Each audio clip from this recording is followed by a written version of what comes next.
खरमास शुरू हो चुका है। प्रतिदिन पूजा पाठ और तुलसी पूजन करने वाले हो जाएं सावधान, वरना कंगाल होते देर नहीं लगेगी। जैसा कि आप सभी जानते हैं, खरमास शुरू हो चुका है। सूर्यदेव मीन राशि में प्रवेश कर चुके हैं और इसी के साथ खरमास का यह पवित्र और विशेष महीना आरंभ हो गया। खरमास शुरू होते ही प्रतिदिन की पूजा के नियमों में बड़ा बदलाव आ जाता है और यदि आप इन नियमों को नहीं जानते तो आपकी पूजा का फल आपको नहीं मिलता। इसका सबसे अधिक प्रभाव तुलसी पूजा पर पड़ता है, क्योंकि खरमास में माँ तुलसी को अर्पित की जाने वाली वस्तुएं और पूजा विधि दोनों पूरी तरह बदल जाते हैं। यदि आप इन बदलावों को जाने बिना पुरानी विधि से पूजा करते रहे तो न केवल पूजा का फल नहीं मिलेगा, बल्कि उसका दोष भी लगता है। इसीलिए यह जानकारी आपके लिए अत्यंत आवश्यक है। आज के इस वीडियो में हम विस्तार से जानेंगे कि खरमास में प्रतिदिन का पूजन और तुलसी माता का पूजन करते समय कौन कौन सी सावधानियां रखनी चाहिए। इसी के साथ खरमास में रविवार के अलावा एक और ऐसा दिन है जिस दिन माँ तुलसी को जल अर्पित नहीं किया जाता। अधिकांश लोगों को इस दिन की जानकारी नहीं होती और वे यह गलती कर बैठते हैं जिसका दोष उन्हें भुगतना पड़ता है। तो इस वीडियो में खरमास से जुड़ी हर एक बात विस्तार से बताई जाएगी। वीडियो के अंत तक बने रहें ताकि कोई भी महत्वपूर्ण जानकारी छूट न जाए। यदि जानकारी उचित लगे तो वीडियो को लाइक करें, चैनल को सब्सक्राइब करें और कमेंट बॉक्स में नमः शिवाय या हर हर महादेव जरूर लिखें। आपके ये छोटे छोटे कदम इस ज्ञान को और लोगों तक पहुंचाने में बड़ी मदद करते हैं। तो चलिए शुरू करते हैं और सबसे पहले बात करते हैं खरमास में प्रतिदिन के पूजा पाठ के नियमों के बारे में। खरमास में प्रतिदिन पूजा पाठ के नियम। आप सभी में से अधिकांश लोग प्रतिदिन पूजा पाठ जरूर करते होंगे। फिर चाहे आप भगवान शिव की पूजा करें, लड्डू गोपाल जी की, शालिग्राम जी की या भगवान विष्णु जी की, सभी की पूजा के नियम इस खरमास में बदल जाते हैं। यदि आप बिना जाने पुरानी विधि से पूजा करते रहे तो उसका शुभ फल आपको नहीं मिलेगा। प्रतिदिन की पूजा में पंचदेव की पूजा का विधान शास्त्रों में बताया गया है। पंचदेव में गणेश जी, भगवान विष्णु, भगवान शंकर, माँ पार्वती अर्थात माँ दुर्गा और सूर्यदेव, ये 5 देव आते हैं। प्रतिदिन इन्हीं 5 देवों का पूजन किया जाता है। जब भी आप प्रतिदिन का पूजन करते हैं तो उसमें आह्वान करना होता है। आह्वान पूजा वह होती है जिसमें आप भगवान से प्रार्थना करते हैं कि हे प्रभु, आप यहाँ पधारें और हमारी पूजा स्वीकार करें, यानी देवताओं को आमंत्रित किया जाता है। यह जो आह्वान पूजा है यह खरमास में पूरी तरह बंद हो जाती है। इसके बंद होने का कारण बिल्कुल स्पष्ट है। दैनिक पूजन में पंचदेवों का पूजन होता है, जिनमें सूर्यदेव भी शामिल हैं। खरमास के दौरान सूर्यदेव देवगुरु बृहस्पति की राशि मीन में गोचर कर रहे होते हैं, यानी इस समय सूर्य देवगुरु बृहस्पति के घर में विराजमान होकर उनकी सेवा में लगे होते हैं। ऐसे में यदि आप सूर्य देव का आह्वान करें तो वे गुरु की सेवा छोड़कर आपके यहाँ नहीं आ सकते। इसीलिए खरमास के दौरान आह्वान पूजन करना वर्जित बताया गया है। अब प्रश्न यह उठता है कि बिना आह्वान के पूजा पाठ किस प्रकार से किया जाए। तो इसका उत्तर यह है कि आह्वान न करें, बाकी पूजा विधि उसी प्रकार करें। सबसे पहले अपने पूजा मंदिर की सभी तस्वीरों और प्रतिमाओं को भाव रूप से स्नान कराएं। इसके लिए एक लोटा जल लें, उसमें थोड़ा गंगा जल मिलाएं और एक पुष्प डालें। उसी फूल से सभी तस्वीरों पर जल के छींटे दें। फिर साफ वस्त्र से पोंछें। इसके बाद तिलक करें, पुष्प अर्पित करें, धूप दीप जलाएं, आरती करें और अंत में भोग लगाएं। यह पूजा विधि खरमास में पूर्णतः मान्य है। अब खरमास की पूजा में बदलाव की बात करें तो सबसे पहली और महत्वपूर्ण बात यह है कि देवी स्वरूप माँ दुर्गा, माँ सरस्वती, माँ लक्ष्मी, माँ पार्वती, इन सभी को रोली या कुमकुम से तिलक करें। खरमास के दौरान देवी स्वरूप को चंदन का तिलक नहीं करना है। यह विशेष ध्यान रखने वाली बात है।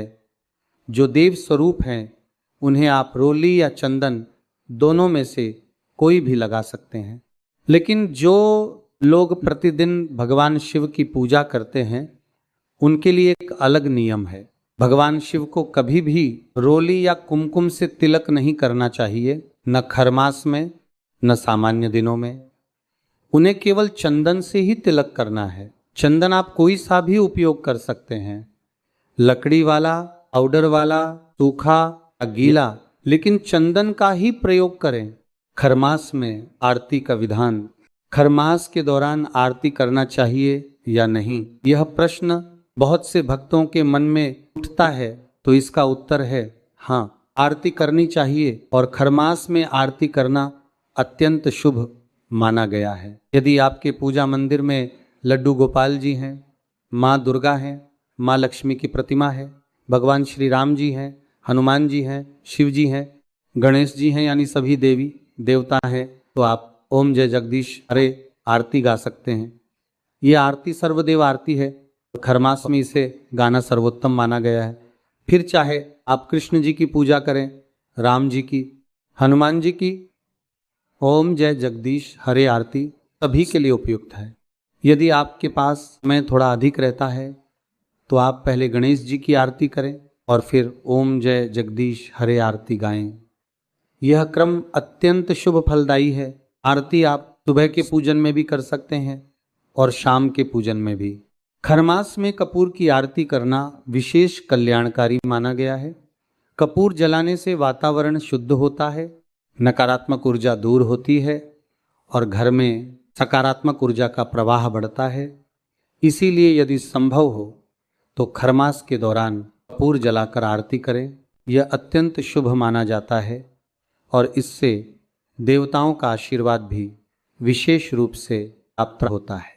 अब बात करते हैं सूर्य देव के तेज की और इस खरमास में उनका ग्रहों पर क्या प्रभाव पड़ता है, क्योंकि यह समझना बहुत जरूरी है ताकि आप खरमास के महत्व को सही रूप से जान सकें। सूर्य देव का तेज अनंत और असीमित होता है। उनके सामने बाकी सभी ग्रह निस्तेज हो जाते हैं। इसीलिए खरमास शुरू होने से पहले ही शुक्र अस्त हो जाते हैं, क्योंकि शुक्र सूर्य के बहुत निकट आ जाते हैं और सूर्य के तेज के सामने वे दिखाई नहीं देते। यही कारण है कहा जाता है शुक्र अस्त हो गए। ये सभी ग्रह खरमास समाप्त होने के बाद ही, यानी 14 अप्रैल के बाद ही सूर्य के प्रभाव क्षेत्र से बाहर आएंगे और अपने तेज में दिखाई देंगे। सूर्य देव के तेज से ही हमारी पृथ्वी प्रकाशित होती है। स्वयं चंद्रमा भी उन्हीं से प्रकाश पाता है। चंद्रमा का अपना कोई प्रकाश नहीं है, वह सूर्य के प्रकाश को परावर्तित करता है। तीनों लोकों में जो भी उजाला है वह सूर्य देव का ही अंश है। इतना अपार तेज है सूर्य देव का। देव गुरु बृहस्पति देवताओं के गुरु हैं। बिना गुरु के कोई भी कार्य सफल नहीं होता। इसीलिए खरमास में जब सूर्य देव गुरु बृहस्पति के घर यानी मीन राशि में होते हैं और गुरु की सेवा में लगे होते हैं, तब सभी ग्रहों का तेज शून्य हो जाता है। यही कारण है कि इस समय मांगलिक कार्य जैसे विवाह, गृह प्रवेश, मुंडन आदि करने की मनाही होती है।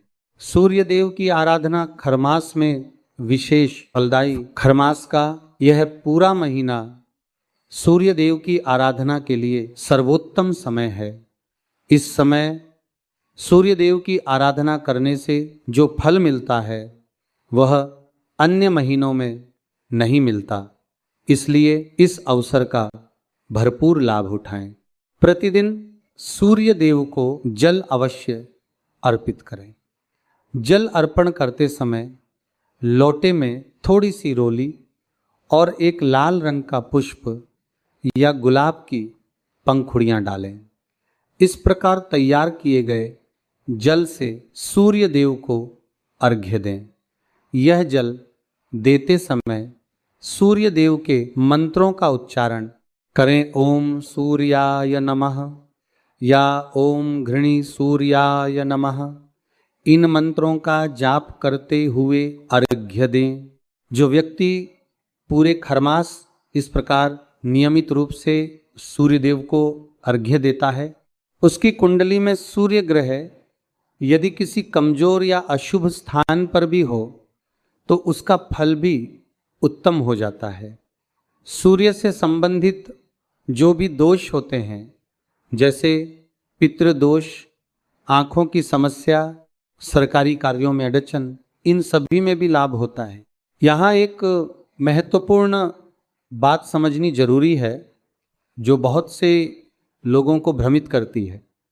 एक तरफ कहा जाता है कि खरमास में सूर्य देव का आह्वान नहीं करना चाहिए और दूसरी तरफ कहा जाता है कि सूर्य को जल दें।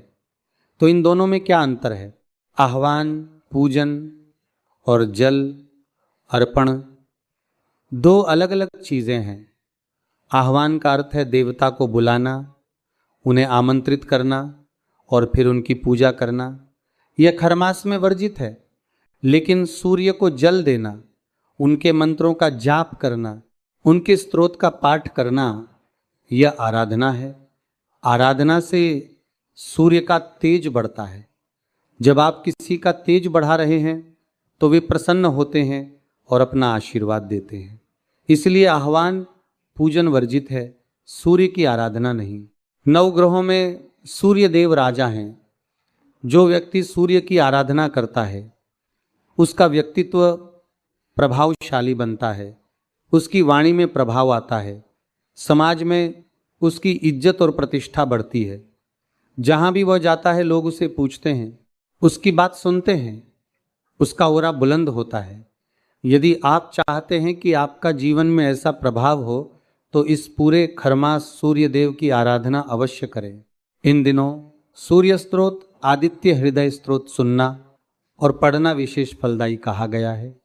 प्रतिदिन सुबह उठकर सूर्य को जल दें, उनके मंत्रों का जाप करें और यदि संभव हो तो आदित्य हृदय स्तोत्र का पाठ करें। यह खरमास का पूरा महीना आपके सूर्य को बलिष्ठ करने का सबसे बड़ा अवसर है। इसे व्यर्थ न जाने दें।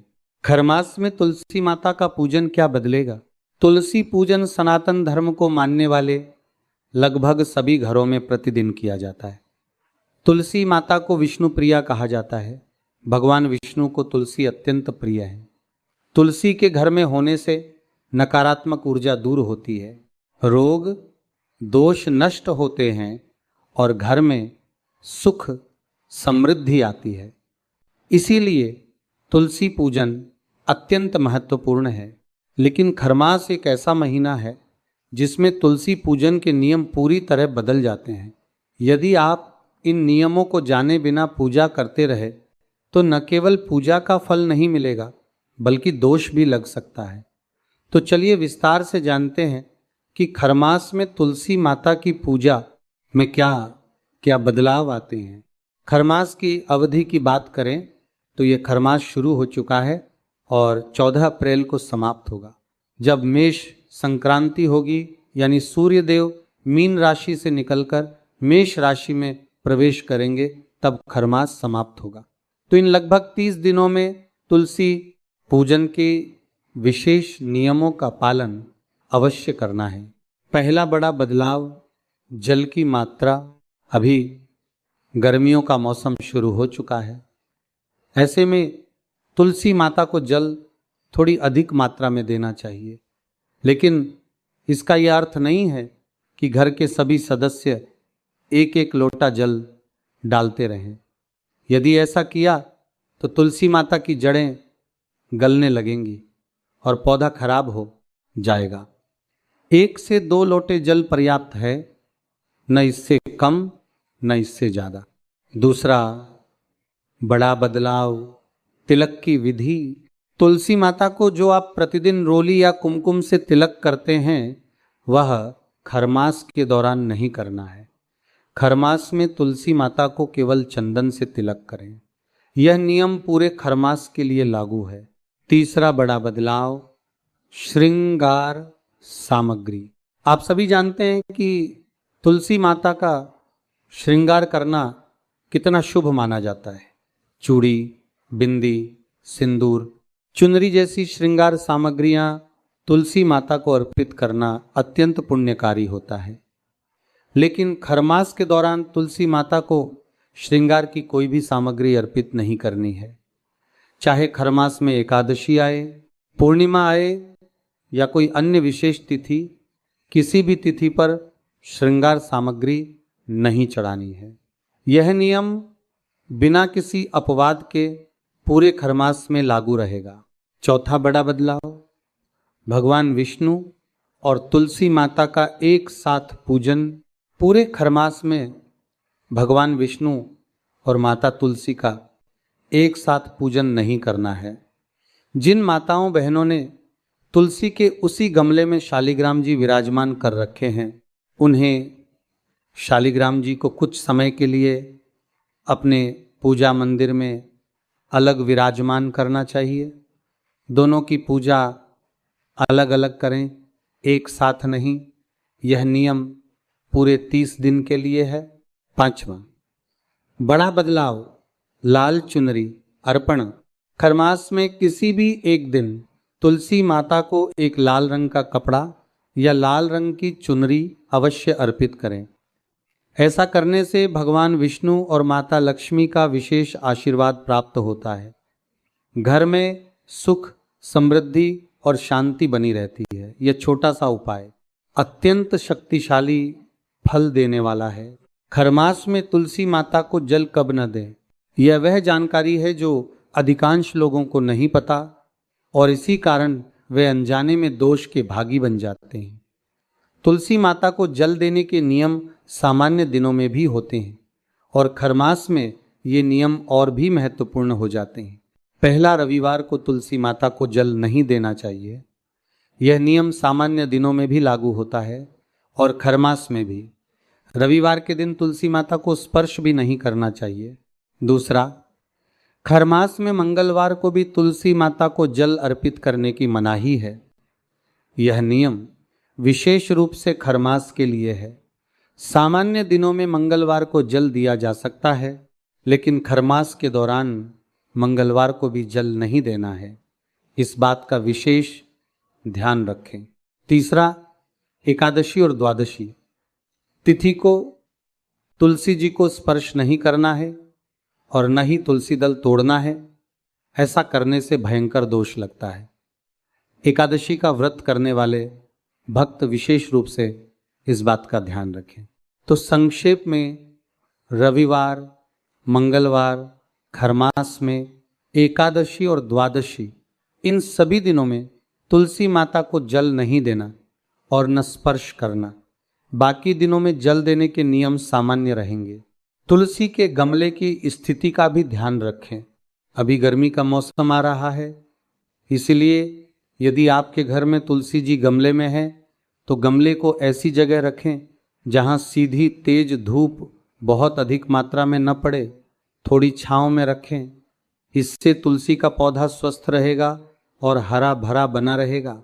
इसके अलावा तुलसी के गमले को कभी भी दक्षिण दिशा में नहीं रखना चाहिए। न खरमास में न सामान्य दिनों में दक्षिण दिशा में तुलसी का गमला रखने से घर में नकारात्मक ऊर्जा का प्रवेश होता है। प्रतिदिन तुलसी के पास दीपक जलाएं। सुबह और शाम दोनों समय तुलसी के समीप दीपक जलाना अत्यंत शुभ है। इससे घर में भगवान विष्णु और माता लक्ष्मी का वास होता है और दरिद्रता दूर होती है। खरमास के नियमों का पालन करें और इस पवित्र महीने का पूरा लाभ उठाएं। यदि आप इन नियमों का पालन करते हुए प्रतिदिन पूजा करेंगे, सूर्यदेव को जल देंगे और तुलसी माता का सही विधि से पूजन करेंगे तो इस पूरे खरमास का फल आपको अवश्य मिलेगा। भगवान विष्णु, माता लक्ष्मी और सूर्यदेव आप पर अपनी कृपा बनाए रखेंगे। यही थी खरमास से जुड़ी संपूर्ण जानकारी। वीडियो पसंद आई हो तो लाइक करें, चैनल को सब्सक्राइब करें और कमेंट बॉक्स में जरूर लिखें नमः शिवाय या हर हर महादेव।